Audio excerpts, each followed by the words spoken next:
vous accueillons aujourd'hui pour l'inauguration de l'exposition La Belle Vie numérique à la Fondation EDF. Alors, la Fondation EDF, c'est la fondation d'une grande entreprise industrielle qui soutient des projets d'intérêt général dans le domaine de l'inclusion sociale et du progrès scientifique, progrès technologique.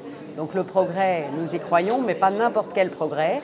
On s'interroge sur le sens, l'éthique de notre action, et on a voulu en particulier, sur cette question du progrès, solliciter le regard des artistes sur un des progrès qui a le plus marqué ces dernières années, la révolution numérique.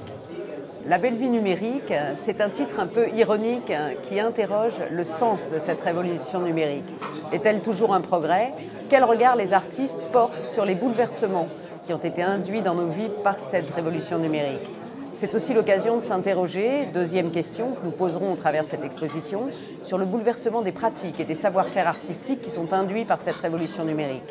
Alors aujourd'hui, c'est une exposition qui s'appelle La Belle Vie numérique, avec un point d'exclamation. On voit tout de suite l'ironie. L'idée, c'est de montrer comment le monde numérique a complètement transformé nos vies quotidiennes, que l'on soit pêcheur en Afrique ou vendeur dans un supermarché. Qu'est-ce qui s'est passé? C'est comment l'ordinateur, à la fin des années 80, a transformé, basculé la vie de tout un chacun, les réseaux Internet, Facebook, ce qu'on appelle les GAFA, Twitter et compagnie, ont transformé la vie quotidienne de chacun sans vraiment qu'on s'en rende compte. Donc l'objectif, c'est de montrer comment notre vie quotidienne a changé, mais vue par les artistes.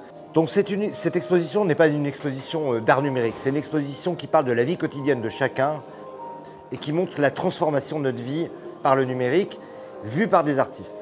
Ces artistes aussi, à peu près la moitié d'entre eux, ont transformé leurs pratiques.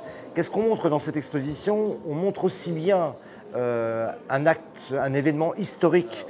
On peut également, dans cette exposition, grâce à une œuvre de Véronique Bellan, réussir à obtenir un morceau de musique unique au monde, le morceau de soi-même, généré par son aura. Je m'explique, on arrive devant une installation où on pose sa main.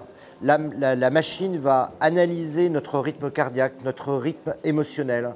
Et grâce à la vieille technique des machines de l'aura qui ont fasciné les surréalistes, qui ont fasciné Marcel Duchamp, une photographie sort de notre aura, la mienne par exemple, où on voit qu'il y a une dominante violette. Le violet, c'est la spiritualité, et le bleu, c'est la communication. Et de cette aura va être créée sur un piano à queue, que l'on entend jouer immédiatement, une musique unique au monde, votre musique de votre aura, que vous pourrez après télécharger, qui dure 30 secondes, vous pourrez après télécharger sur n'importe quel ordinateur, grâce au code qui sera en dessous de la photographie.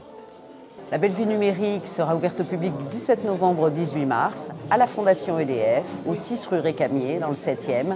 Et on y découvrira le regard que les artistes portent sur cette révolution numérique qui a bouleversé nos vies.